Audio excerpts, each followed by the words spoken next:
was scary. It was scary. My legs are shaking now at that point because we can't go nowhere.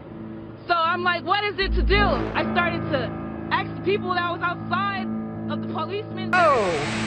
Debbie Grady whipped out her phone and caught the beginning of the Sky Harbor geyser, the lids beginning to rumble, then all hell broke loose. It was like, oh my God, what else is going to happen?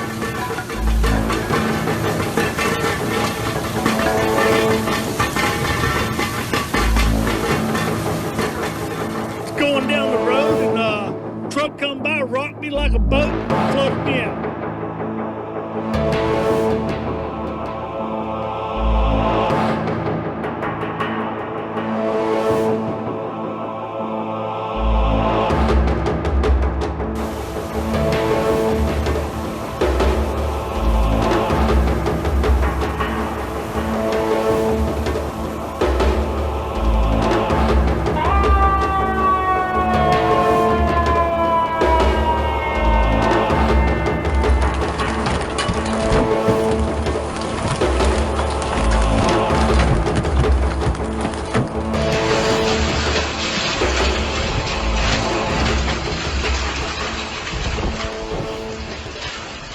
North of Chicago in Gurnee, Illinois.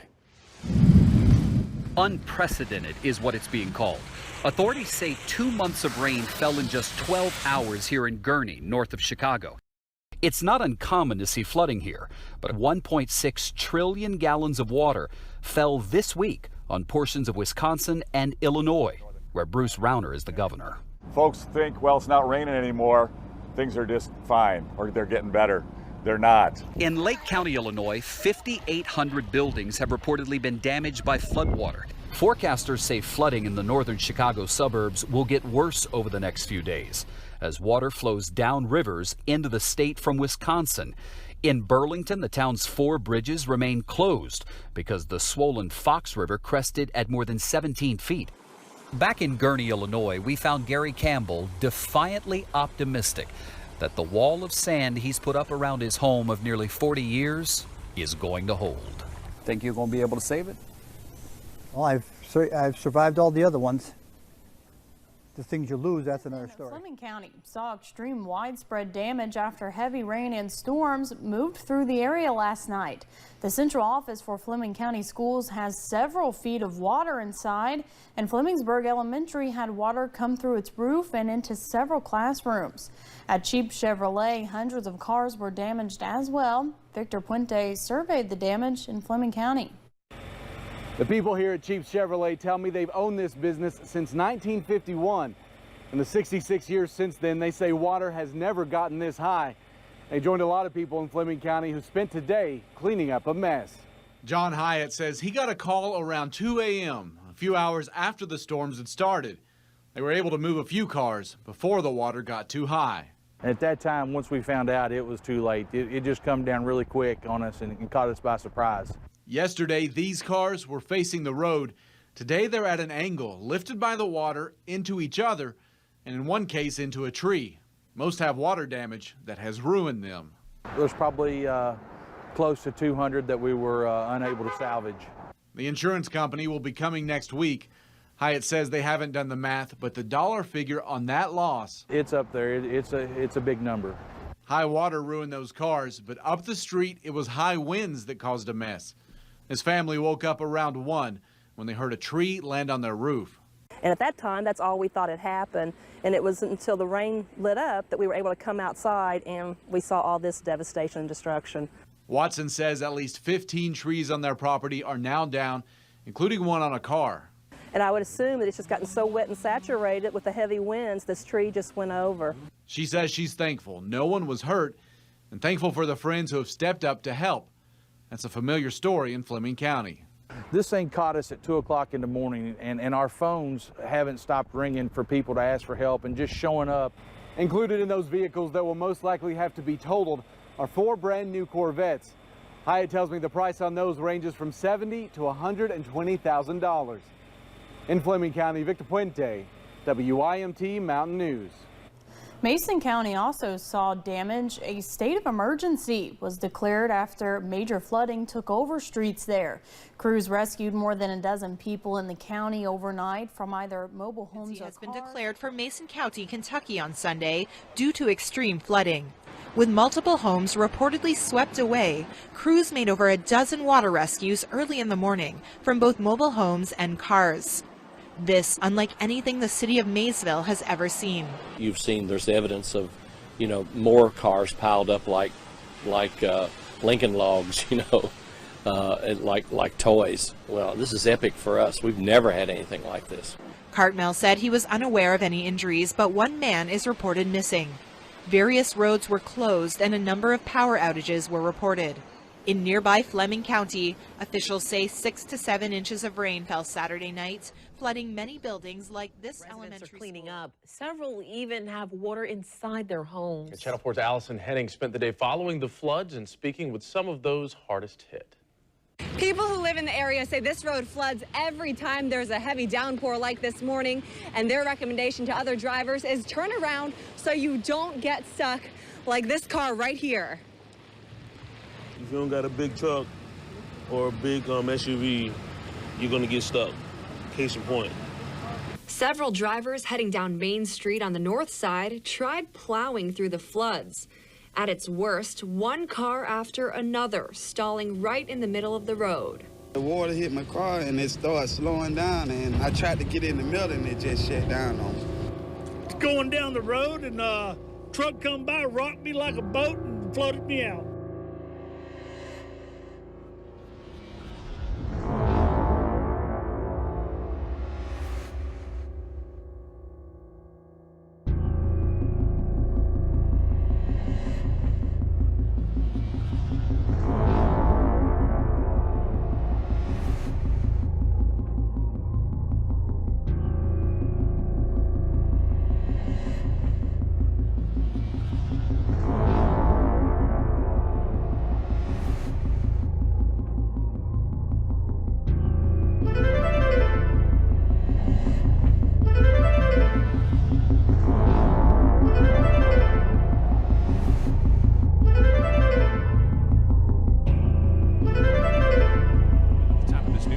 But a Walmart parking lot near 36th Street and Indian School may have just gotten the worst of it. Lexi Suter hearing from shoppers there. And Lexi, all of that rain, really something to see. Yeah, certainly. And I've been out here for hours and it is still standing water. Get a look at this down there towards that rack right there, still a couple feet deep. And I want to show you just how powerful the winds really were here. Look at the roots of this tree. I mean, completely uprooted. And this is not a small tree. So as you can understand, when shoppers were coming out, they were pretty stunned. Imagine walking out of Walmart and seeing this. The wind and rain so strong, this boat took off on its own. The palm trees look like they're about to snap, and loose shopping carts are slamming into cars. Once the weather finally calmed, the shock for customers began to set in. Total madness.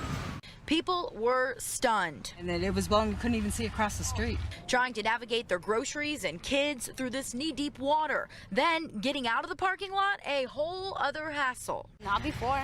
This is the first time that I see a lot of water, and that's scary, really. Fortunately, no one was hurt, and as far as we know, all of these cars started.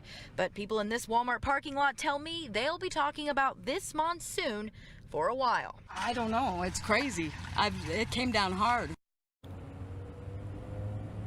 So I want to show you, you can see this van back here. I said a lot of these cars started, well, not this one, and there are some damage to other vehicles. But guys, after seeing that video that we just showed you, it is pretty much a miracle that it was not worse out here today. Reporting live in Phoenix Flooding, tonight. damage, and power outages, the big headlines right now. And of course, Amber's tracking what's next. But first, ABC 15's Joe Bartels is at Sky Harbor for quite the wild night, Joe. The water was really gushing. They were coming out of these holes here, about a dozen of them marked sewer. And we talked to some people who were out here when they started gushing, and they couldn't believe what they were seeing. Sky Harbor looking like a harbor after this massive monsoon storm. Water shooting out of the ground and flooding the passenger pickup area at Terminal 4. We came outside for a little bit because our flight got delayed. and it started to pour. Whoa, whoa! Debbie Grady whipped out her phone and caught the beginning of the Sky Harbor geyser, the lids beginning to rumble, then all hell broke loose. It was like, oh my God, what else is going to happen? And then it actually shot up to the ceiling. A 15-foot fountain of water gushing from the ground, that sent water curb to curb on both the north and south side pickups. And then water started coming from almost everywhere, so we all ran. Crews used a street sweeper to try and suck up the water, drivers dealing with several inches of water curb to curb. After about an hour, the gusher slowed outside, but inside, passengers at baggage claim dealing with delays caused by the weather after dozens of flights were diverted.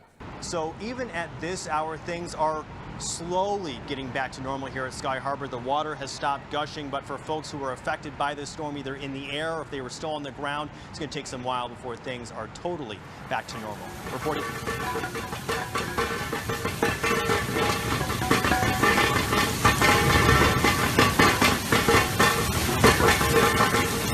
Somewhere in Miami.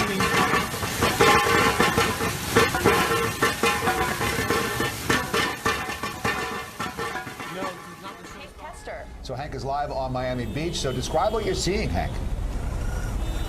Well, what's the old story in Florida? Wait 5 minutes and the sun will be out. Didn't happen this afternoon on Miami Beach at all. When I was heading towards work, I could look over my rearview mirror and see the dark clouds over the beach area. And by golly, it did rain, and it rained and rained and rained for probably a good hour over here. By the time we got here, this is the scene that we saw. And Ebenezer, if you can kind of pan around a little bit, we are at the corner of Alton and 5th. This is an area which over the years has flooded extensively. Remember, and Craig reported this, it's high tide this afternoon at 4:47, so that was just a few moments ago. This area here, I can tell you, it has gotten just a little bit better traffic-wise simply because it's quit raining. We've had quite a bit of lightning in the area. Let's take a look at some video now from the I-95 traffic camera that we have over this area. This is kind of where we are, and you can see that the traffic is a real mess. Just a big lightning bolt here just a little while ago, like seconds ago. We should hear the thunder here shortly. That was very nearby. But the traffic has gotten a bit better. Yeah, there you go. Not the best thing to be out here, but let's continue on. Let's look down at 14th and Pennsylvania, which is kind of in the heart of the beach, away from the actual beach itself, and there is flooding down in that area also. We had reports throughout the beach area where some businesses have had to revert back to the sandbags and to keep the water out. A lot of people just aren't moving. In fact, Ebenezer is taking the camera off of our Ebenezer Men's, my cameraman, taking it off of the tripod and giving you an idea how deep the water is. Unfortunately, the Miami drivers are exhibiting some of their more notable habits, if you will. Lots of horns, people driving fast, not understanding that this is a dangerous situation. We have seen a lot of cars being towed. The tow truck guys are having a field day out here and making their way through, dumping the cars, coming back for more. So that is good for their business. But if you flood your car out, in this particular situation, that car is pretty much done as far as your electrical. And so keep that in mind when you're driving. Keep to the center of the road if you can, and keep the...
begins after a downpour triggered flash flooding in Acton, California on Thursday. The downpour dropping more than 1.5 inches of rain in just 30 minutes. All of that water sweeping away cars, some with people still inside. This man rescued from his truck by crews using a helicopter. It was one of 4 air rescues carried out. For this homeowner, the flood left behind a wet mess. There was nothing you could do. Like, you couldn't stop it. My whole entire house is flooded. The whole thing. Near Santa Clarita, it was a stressful journey for dozens of riders on this Metrolink train after the train became trapped due to rising rushing water undermining the tracks. We saw like a little bit of water, and then we noticed like the road turned to like flooded. It was like tilting. It was like tilting. It was like tilting. And it was scary. It was scary. My legs are shaking now at that point because we can't go nowhere. So I'm like, what is it to do? I started to ask the people that was outside of the policemen, everybody, hey, what's going on? The slow-moving downpours are causing flooding across the region. Well, this is what it looks like for drivers trying to get through Fairmount Park. Standing water is blocking the area of Sweetbriar and Lansdowne Drives, and it's a similar scene along Route 70 in Cherry Hill. Some cars even driving on the grassy median to avoid the standing water. And heavy flooding rips through Akita Prefecture in northern Japan, forcing the evacuation of 25,000 residents. うわ、やべえ、これバイクに当たんの嫌なの。おおやばくねこれ。うおちょ怖っ CM でも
Islamabad.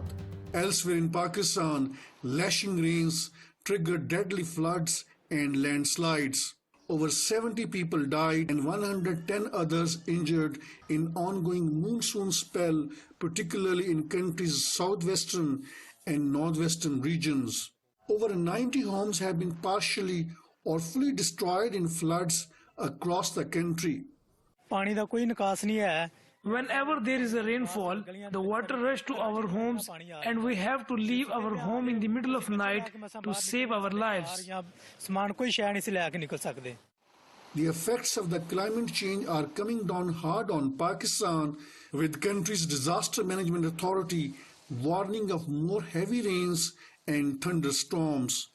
Due to unpredictable changes in weather caused by climate change, this flooding has become unpredictable. Flooding has become more than expected. It comes at a time when people are not prepared for, thereby leading a disaster-like situation. Earlier on, floods were, quite predictable phenomena. Authorities in Pakistan have a track record of failing to evacuate people in advance from areas of danger before rivers break their banks. But that is not all. More worrying for Islamabad is the high flood in rivers flowing from India to Pakistan. Because of ongoing tension between two countries, New Delhi has refused to provide the required information about the quantity of flood water likely to flow into Pakistan from India in coming days. Javed Rana, Press TV, Islam.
Your city of Lagos, so they keep phase 1 with this.